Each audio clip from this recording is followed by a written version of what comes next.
एक बार सुबह सुबह एक साधु महात्मा मंदिर की तरफ जा रहे थे। रास्ते में उन्हें एक सोने का सिक्का पड़ा हुआ मिला।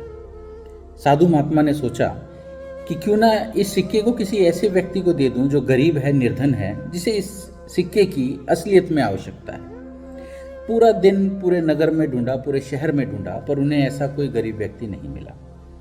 थोड़े समय बाद देखा तो जो राज्य का राजा था वो अपनी सेना के साथ उसी तरफ बढ़ा चला आने लग रहा था।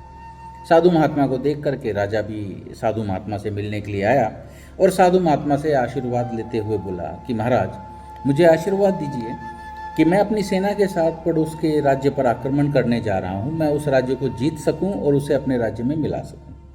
ये सुनते के साथ साधु महात्मा ने वो सोने का सिक्का राजा के हाथ में दे दिया। अब राजा ने जब वो सिक्का अपने हथेली पे देखा तो राजा बड़ा आश्चर्यचकित हुआ और उसने साधु महात्मा से पूछा कि महाराज, आपने ये सिक्का मुझे क्यों दिया? तब साधु महात्मा ने उसे जवाब दिया कि मैं पूरा दिन पूरे शहर की खाक जान चुका हूँ, लेकिन मुझे कोई गरीब, कोई निर्धन व्यक्ति नजर नहीं आया, क्योंकि वैसा व्यक्ति तो साक्षात मेरे सामने खड़ा है।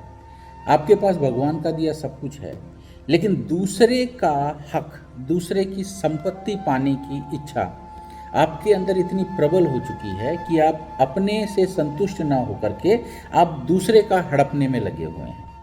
साधु की यह बात सुन करके राजा बड़ा ही शर्मिंदा हुआ और अपनी सेना लेकर के वापस चला गया। दोस्तों, इंसान को कुछ पाने की जिद होनी चाहिए, वह बहुत अच्छी बात है, पर आजकल हो क्या रहा है, हम हमेशा ऐसे तरीके ढूंढते हैं, ऐसे तरीकों का इस्तेमाल करते हैं जिससे हम सामने वाले की जेब में क्या पड़ा है वह हमारी जेब में आ जाए, इसी चक्कर में लगे रहते हैं, जो अच्छी बात नहीं है, और इसी कारण हम दुखी रहते हैं, हम परेशान रहते हैं।